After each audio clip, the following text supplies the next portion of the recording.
મહત્વપૂર્ણ સમાચારની વાત કરવામાં આવે તો સ્થાનિક સ્વરાજની ચૂંટણી પહેલા હવે કોંગ્રેસે કમરતોડ તૈયારીઓ શરૂ કરી છે, જેના ભાગરૂપે કોંગ્રેસ નેતા રાહુલ ગાંધી આવતીકાલે 23 માર્ચે ગુજરાત આવશે। રાહુલ ગાંધી આદિવાસી અધિકાર સંવિધાન સંમેલનમાં હાજરી આપવાના છે, જેને લઈને વાત કરવામાં આવે તો સ્થાનિક સ્વરાજની ચૂંટણી પહેલા રાહુલ ગાંધી ગુજરાતની મુલાકાતે આવી રહ્યા છે। આવતીકાલે 23 માર્ચે રાહુલ ગાંધી વડોદરા આવશે અને આદિવાસી વિસ્તારોના પ્રશ્નો મુદ્દે ચર્ચા કરશે।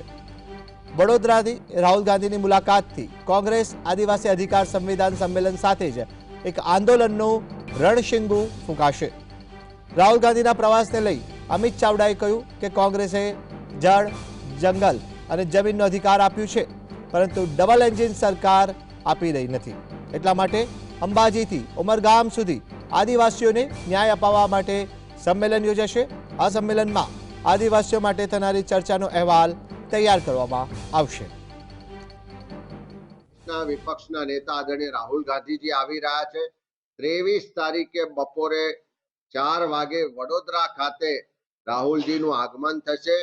આ બધા જ આદિવાસી સમાજના લોકો સાથે વિસ્તૃત રીતે જે આખો દિવસ ચર્ચા થવાની છે, એ ચર્ચાના અંતે જે એમાંથી સાર નીકળશે, જે મુદ્દા નીકળશે, એના પર રાહુલજી પણ એમની સાથે વાત કરશે અને માર્ગદર્શન પણ આપશે।